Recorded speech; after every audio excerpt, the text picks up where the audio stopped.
The parents of preschoolers were meeting over Zoom to discuss the topic of helping children cope with anxiety. I would meet with parents one on one to discuss their fear and concerns regarding their children dealing with such anxious times. The scheduling of this talk over Zoom was full of pitfalls. There were missing links, technical glitches. Just trying to get anything organized was chaos. We were all bewildered and overwhelmed by this extraordinary new event, the COVID-19 pandemic. But at least we were in this chaos together. No matter how much our Learning Center tried to be attuned to the needs of families and their children, it became increasingly difficult to engage with each family, given the unique set of presenting challenges.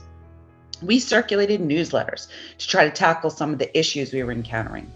Topics ranged from busting the immune system, moderating screen time, meal assistance, insomnia, emotional regulation, conversations and support around racial discrimination and violence, crisis centers, information, and helping children cope with frightening news and grief.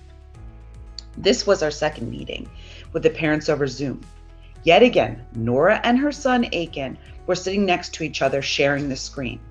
The little boy was holding a walkie-talkie, while his mother was sharing the challenges and adapting to the new neighborhood they had moved to during the height of the pandemic. She described his disturbed appetite, how angry and frustrated he seemed, how when she tried some of the strategies she saw on TikTok to connect with him, he pushed her away. Atkins seemed distracted and was coming in and out of view. The futile attempts of his mother to bring him back appeared as a shameful look on her face. "Is it normal?" she asked. My emotional response to this was kind of a perplexed one. I felt like we were trying to solve a puzzle together without having the picture of the box on top.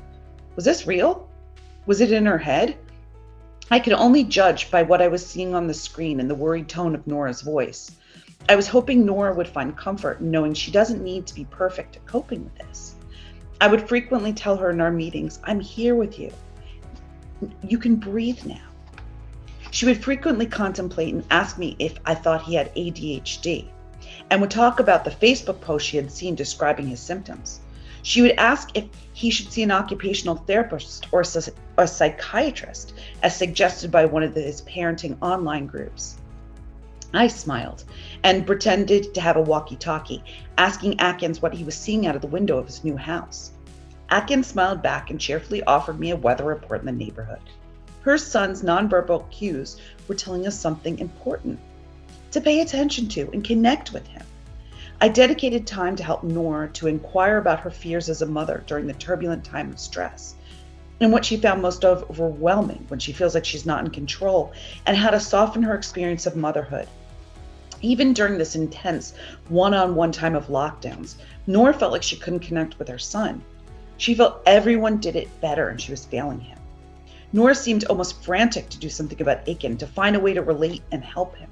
She was constantly talking about social media posts and self-help books.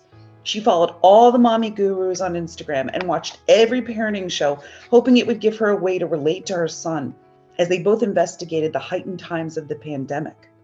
She used social media as a to-do and checklist for what was normal. She posted questions to her friend groups. No matter what I said, Nora felt as though her and her son were always falling short.